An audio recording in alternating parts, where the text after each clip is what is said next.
Graça e paz, amados, voltando aqui. Quem sentenciou a Jó? Deus ou Satanás? Parte 3. Então, abençoados, como estávamos falando, agora nós vamos estar falando e trazendo o entendimento do que é tentação e do que é provação. Existe a tentação e existe a provação. Existe uma grande confusão com o fato de ser tentado ou com o fato de ser tentado, porque tentação ela é similar, ela é entendida como o mesmo que provação. Ser tentado ou ser provado seria a mesma coisa. Mas daí a você dizer que Jó foi tocado por Deus, que foi Deus é quem sentenciou ele, se você for dizer diante de uma forma literal da soberania de Deus, podemos até dizer, sim, Deus é soberano. Se Deus não permitisse, Satanás não teria tocado em Jó. Mas eu pergunto a você, eu queria que você fosse levado ao entendimento, porque eu pergunto a você, foi Deus quem tocou quando Satanás falou, toca nele e verás se não blasfema de ti na tua face? Foi Deus quem tocou? Não, Deus não faz isso. Se ele fizesse, o homem seria fulminado. Mas Deus permitiu. Agora, por quê? Por quê? A pergunta é, por quê? Para tudo, Deus tem um propósito. Ele é o Deus que transforma a maldição em bênção. Então ele tornou aquele maldito Satanás, as palavras dele, em um propósito para edificar a Jó mais no entendimento. Preste atenção. Agora, vamos entender o que é tentação, provação. Abraão foi provado por Deus. Vamos ver aqui no verso Gênesis 22, verso 1. Vamos aqui. Vamos ver aqui. Gênesis 22, no verso 1. Diz assim: E aconteceu depois dessas coisas que provou Deus a Abraão e disse-lhe, disse-lhe, Abraão, e ele disse, eis-me aqui.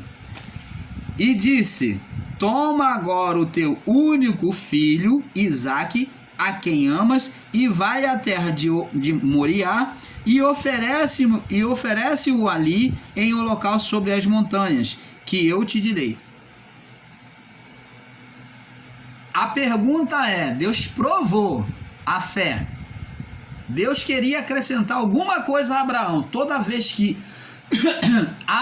havia uma provação de Deus, era porque Deus estava edificando. A provação é para edificação. Como Paulo descreve que a paciência, as provas, vêm criar a experiência, a prova da nossa fé.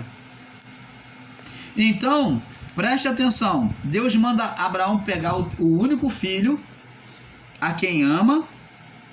Agora pega o teu único filho, a quem amas. E Abraão não tinha um só filho. Esse filho é porque era o filho dado por Deus, por isso que Deus contava como filho de Abraão o que era a promessa do pai. Então, o filho da promessa era Abraão. Então, o compromisso de Deus, Deus falou, o teu único filho. Mas ele tinha Ismael, que era filho dele também. Mas Ismael não era o filho da promessa. Você está entendendo, amado? Então, Deus manda ele sacrificar. A pergunta é, Abraão sacrificou Isaque? Deus se mostrou de forma maligna? Ele matou Isaque? Não. Ele apenas estava provando a fidelidade de Abraão para com ele, para ver se ele amava mais o filho do que a Deus. Porque Deus tinha propósito para ele, para se fazer mostrar mais a ele, mais de perto, tornando ele ainda muito mais abençoado. Você está entendendo, amado? Vamos agora ver aqui. Deus, ele agiu com permissividade. Ele permitiu Abraão pegar seu filho, amarrar, pegar o cutelo, e quando Abraão ia sacrificar, Deus falou: Abraão, não faça mal à criança, porque agora eu sei que tu me ama. Quem estava sendo a prova ali? O amor de Abraão para com Deus. Vamos agora em Jó, capítulo... por exemplo, Jó também foi provado. Nós sabemos aqui, como nós estamos falando, né? E Jó foi provado por Deus. E nós vamos ver isso. Vamos prosseguir esclarecendo isso. O povo de Israel provou a Deus. Deus também já foi provado. Assim como o homem foi provado por Deus, vários homens de Deus, o povo de Israel também provou a Deus. O povo de Israel também provou a Deus. Vamos ver aqui no livro de Êxodo, capítulo 17. Êxodo 17, no verso 7. Êxodo 17, no verso 7. Diz assim: e chamou aquele lugar Massá e Meribá, por causa da contenda dos filhos de Israel, porque tentaram ao Senhor, dizendo: está o Senhor no meio de nós ou não? Então, provar era o mesmo que tentar. Você está vendo o que é a tentação? Quando Deus pega Jesus, nós vamos ver aqui, ele leva o seu filho, após ser batizado, ao deserto para ser tentado pela natureza humana, para ser provado pela natureza humana.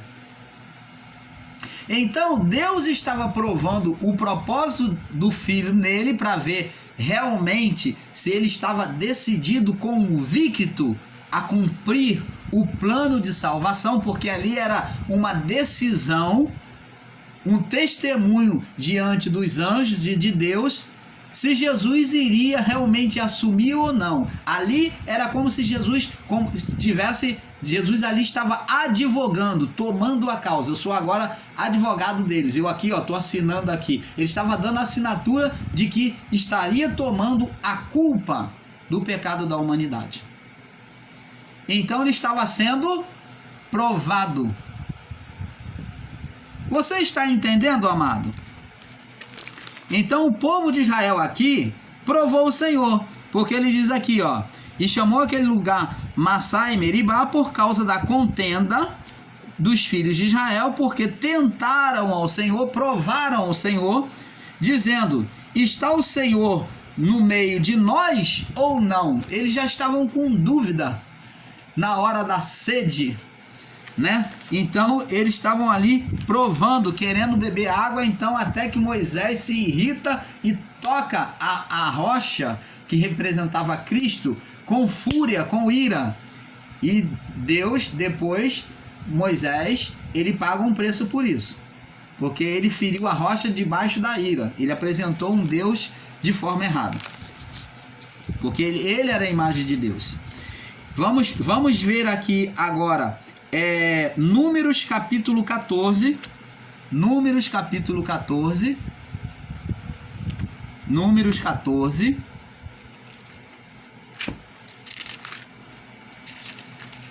No verso 22. Número 14, 22. Diz assim: e todos os homens viram a minha glória e os meus sinais que fiz no Egito e no deserto, e me tentaram estas 10 vezes e não obedeceram a minha voz. Então aqui Deus está falando. Todos os homens viram os sinais que eu fiz no deserto, viram a minha glória, né, que eu fiz no Egito, no deserto, e me tentaram 10 vezes. Eles me tentaram, eles me provocaram para ver a minha manifestação 10 vezes e não obedeceram a minha voz. Não adiantou de nada, é isso que Deus está falando.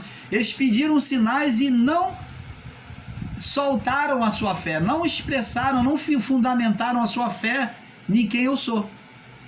Você está entendendo, amado? Então, vamos lá em Mateus capítulo 16, no verso 23. Mateus 16, 23, aonde Jesus ele fala. Vamos ler aqui do verso 21 para ter um entendimento perfeito. Desde então começou Jesus a mostrar aos seus discípulos que convinham ir a Jerusalém e padecer e morrer, muitas coisas dos anciões, a padecer, a sofrer muitas coisas dos anciões e dos principais sacerdotes e dos escribas, e ser morto e ressuscitar ao terceiro dia. E Pedro, tomando a parte, começou a repreendê-lo, dizendo: Senhor, tende compaixão de ti, de modo nenhum isto acontecerá. Pedro estava dizendo que ia impedir de Jesus se deixar acontecer isso. E ele respondeu, ele porém, voltando-se, disse-lhe, a Pedro, para trás de mim, Satanás, que me serve de escândalo, porque não compreende as coisas que são de Deus, mas só as que são dos homens. Então, o que Jesus estava dizendo ali, que Pedro estava servindo de empecilho, de pedra de tropeço. Então, Jesus chamou Pedro, naquele momento, de Satanás, porque a ação de impedir o propósito de Deus era do príncipe daquele mundo. O príncipe do mundo é que tinha prazer em impedir os propósitos divinos. Você está entendendo, amado? E vamos agora para Mateus capítulo 4, do verso 9 ao 11. Diz aqui, Mateus 4, 9 ao 11, diz assim: E disse-lhe, tudo isso te darei se prostrado me adorares. Então, você vê que existia um ser que tinha o reino e que queria ser adorado. Então, aqui nós vemos a figura do Satanás sendo manifesta no jejum de Jesus, de 40 dias no deserto. E ele disse, tudo isso te darei se prostrado me adorares. Então disse-lhe Jesus, vai-te, Satanás. Então a luta aqui era contra o império das trevas, porque está escrito, ao Senhor teu Deus adorarás e só a ele servirás. E então o diabo o deixa, e eis que os anjos chegaram, os anjos e o serviram. Então a natureza da carne se viu cansada, vencida, e os anjos vieram servir a Jesus. Marcos 1:45. Marcos 1:45. Vamos daqui. Marcos capítulo 1, no verso 45. Diz aqui: nós vemos que existia um reino. É isso que nós estamos aqui provando para você. Diz aqui, Marcos capítulo 1, verso 15, aliás. Marcos 1:15, me perdoe.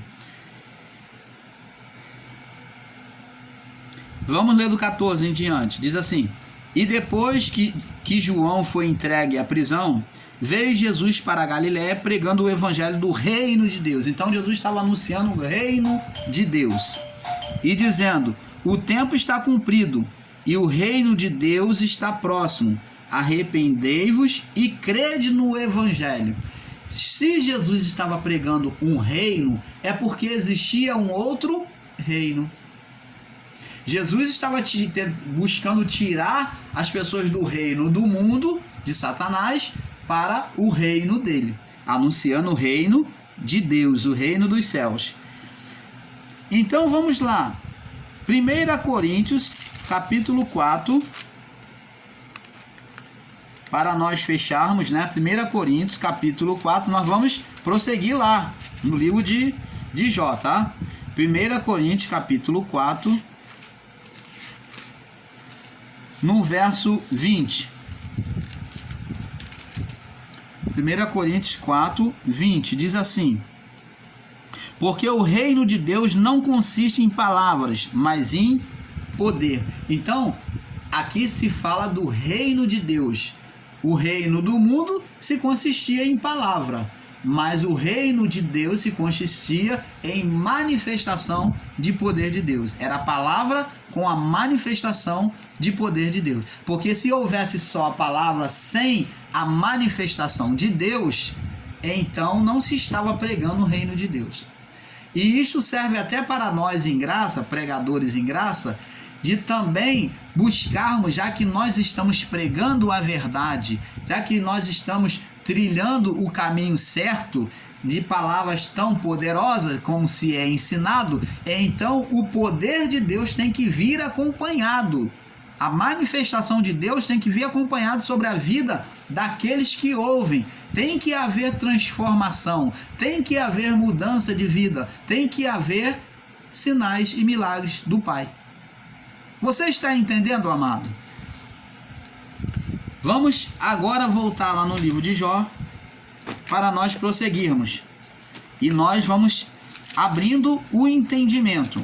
Então Jó se põe no pó e na cinza e disse: o Senhor deu, nu saí do ventre da minha mãe, quer dizer, eu saí pelado, e nu tornarei para lá. Nu, ué, ventre da mãe volta nu de novo? Explica isso, irmão Paulo.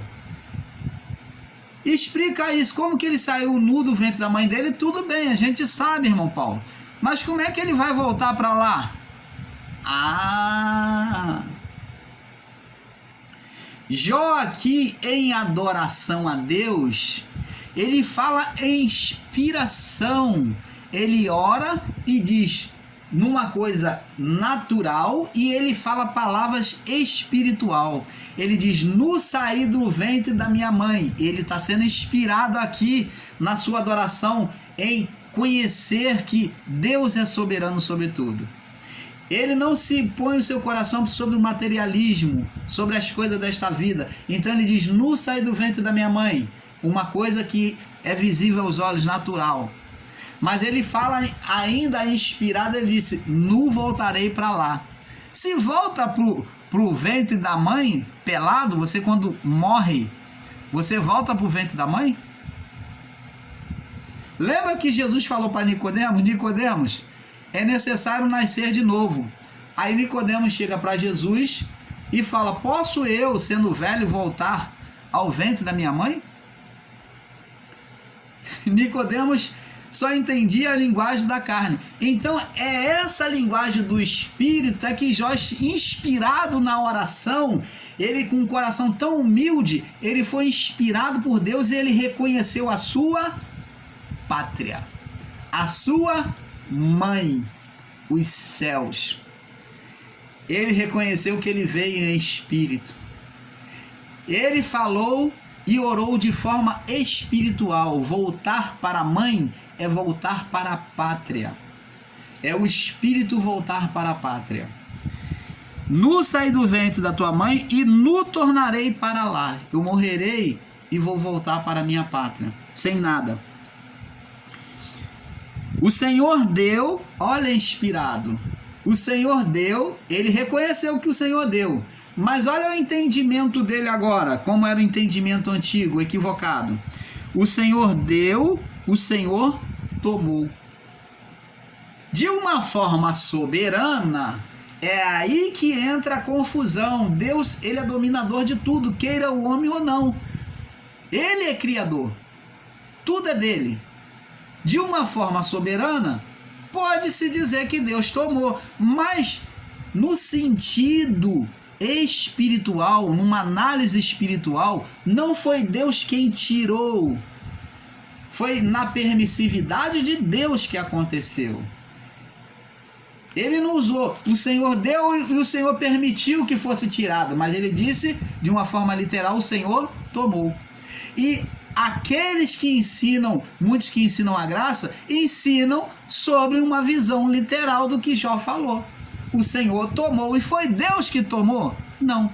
Foi Deus que foi catucar lá e perturbar, infernizar Jó? Não. O tentador é que, invejado pela submissão de Jó a Deus, pela comunhão de Jó com Deus, é que desejou tocar em Jó, tirar tudo. Você está entendendo, amado? O Senhor deu, o Senhor tomou. Bendito seja o nome do Senhor. E a palavra diz aqui, em tudo isso não pecou Jó e nem atribuiu a Deus falta alguma. Porque o entendimento daquele povo é que era Deus. Mas de uma certa forma, se ele perdeu, foi com a permissividade de Deus. E então o entendimento literal é que era Deus.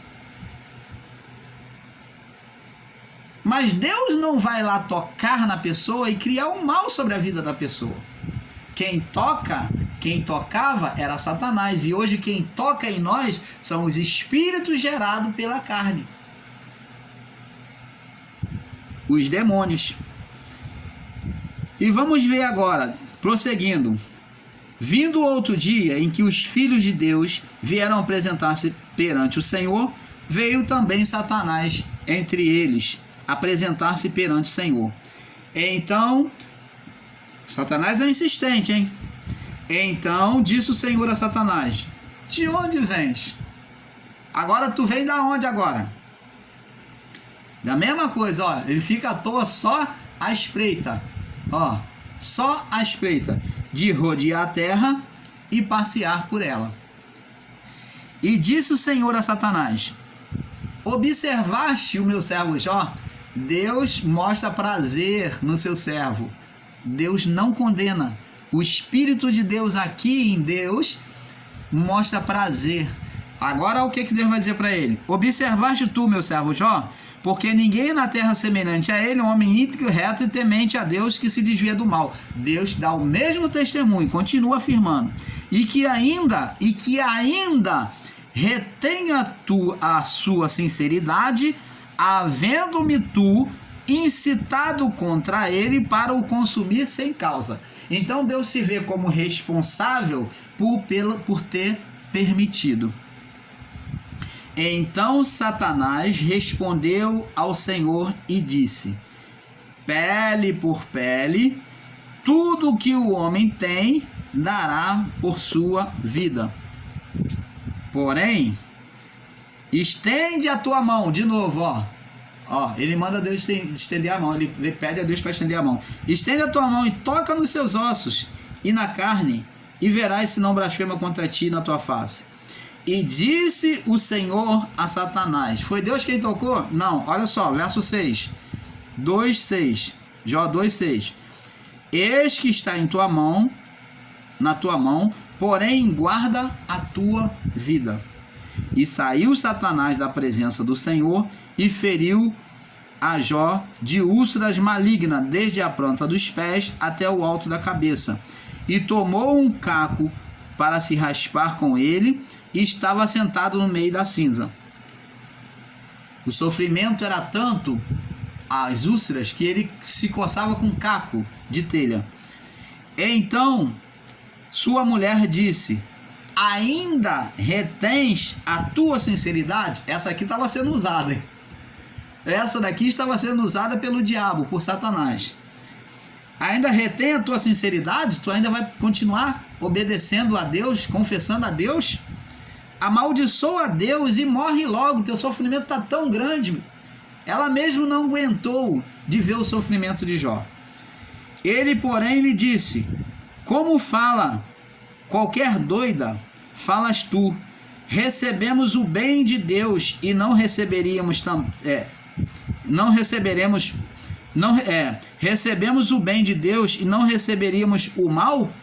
Então, no conceito de Jó, aquele mal foi Deus que lançou. E em tudo isso não pecou Jó com os seus lábios. Então, agora vai vir os 3 amigos de Jó. Então, amados, vemos aqui que pela segunda vez Satanás pede para Deus tocar em Jó. Ele pede permissividade para tocar em Jó. E Deus fala confiando em Jó. Vai lá e toca. O que se tem que se observar é que quando Satanás chega diante de Jó, Deus dá testemunho de Jó. Já pela segunda vez, Deus vem mostrar testemunho de Jó. Então não foi de forma prazerosa que Deus permitiu que Satanás tocasse na vida de Jó, mas Deus no seu coração tinha um propósito. Agora preste atenção. Por que Jó chegou a esse ponto, irmão Paulo? É isso que muitos ensinadores, principalmente os em graça, os que pregam em graça, não entendem os propósitos, os desígnios de Jó. Por exemplo, quando o homem pecou, Deus falou, de toda árvore que está no jardim você pode comer, mas da que está no meio do jardim, do conhecimento do bem e do mal, você não coma, porque no dia que comer, certamente morrerás. Agora você imagine se nós servíssemos a um Deus desapercebido, um Deus que não tivesse a onisciência, como seria pego de surpresa? O homem foi lá e desobedeceu, pum! E o homem morreu espiritualmente, foi retirado dele o espírito de Deus. E aí, como que fica a comunhão? Para voltar Deus a comunhão, para Deus agora estabelecer o seu reino e voltar a ter comunhão com o homem, Deus tinha uma provisão: o Cordeiro, o Verbo, que era o seu âmago, Cristo Jesus, foi conhecido como Cristo Jesus aqui para nós, ele se faria carne. Então, pela expressão do Cordeiro, apontava aquilo que haveria de acontecer. Então, pela sombra do Cordeiro, o homem agora podia se aproximar de Deus em oração de novo. E a mesma coisa, presta atenção, Jó tinha medo. Jó tinha medo de perder tudo. Lembra do cuidado dele de chegar, vou lá oferecer porque porventura meus filhos pecaram contra Deus, ou se amaldiçoaram a Deus, vou lá para que não aconteça nenhum mal com eles. Jó tinha preocupação e medo tanto consigo quanto seus filhos. Então, preste atenção aqui, no capítulo 3 de Jó, no verso 24, diz aqui: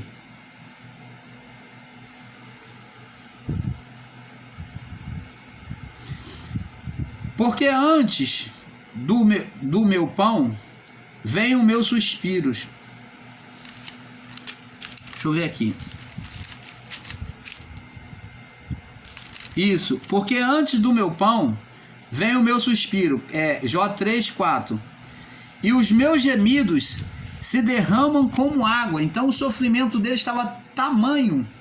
Aí ele confessa: porque aquilo que eu temia, aquilo que eu tinha receio, que eu tinha cuidado, me sobreveio. E o que eu receava, que eu tinha cuidado para não acontecer, que eu tanto mais zelava para não acontecer, aconteceu. Nunca estive tranquilo, e nem sosseguei, e nem repousei, mas veio sobre mim a perturbação. Opa! O coração de Jó tinha perturbação, não tinha repouso e nem sossego pela demasiada preocupação de ser atingido pelo mal sobre ele e sobre os seus filhos. Por isso que ele disse: aquilo que eu temia me sobreveio. O que eu tinha tanto cuidado, me sobreveio. O que eu tinha receio de me acontecer comigo e com os meus filhos, perder a minha família, perder a minha riqueza, perder a minha saúde, o que eu tinha receio me aconteceu. Ele confessa, nunca tive tranquilo. Enquanto ele tinha tudo, ele disse que não tinha tranquilidade, ele tinha preocupação. Ele oferecia a Deus, ele era fiel a Deus, mas com preocupação de acontecer um mal sobre ele. Nunca tive tranquilo, nem sosseguei e nem repousei, mas sobreveio sobre mim a perturbação. E eu pergunto a você, de que adiantou o receio, o medo, a preocupação de Jó? O fim foi o quê? Mas sobreveio a perturbação. Então, o mal se alimentou, Satanás se alimentou daquilo que havia no coração de Jó. Ele chegou ao ponto de descobrir as fraquezas de Jó, que era o medo, a insegurança de perder, e então ele trabalhou isso contra Jó, acusando a Jó diante do pai. Mas preste atenção, fique tranquilo aí, porque Deus, ele já tinha uma provisão. Como teve para a criação, Adão e Eva, ele já tinha uma provisão. Ele já tinha uma saída, porque tudo isso, todas as coisas contribuem para aqueles que amam a Deus, que andam, que fazem segundo a sua vontade. Essa palavra se inclui a Jó. Jó amava a Deus e fazia segundo a vontade de Deus, mas ele tinha que passar. Então, aquilo que viria a acontecer com ele, mesmo que viesse a acontecer, a atingir a ele, iria servir para edificar ele mais em Deus. Vamos ver aqui no verso, para nós fecharmos aqui, para não alongar. Eu creio que o entendimento já chegou ao vosso coração. Então, você pode ler, meus amados irmãos, no livro de Jó, aqui a partir do verso 38. No verso 38, onde Deus se manifesta a Jó e mostra quem ele é, a sua grandeza. Mas nós vamos estar falando isso, vamos passar para o próximo vídeo, tá bom? Um pouco aqui, um pouco ali, na parte 4, para não alongar, tá bom? Fique na paz.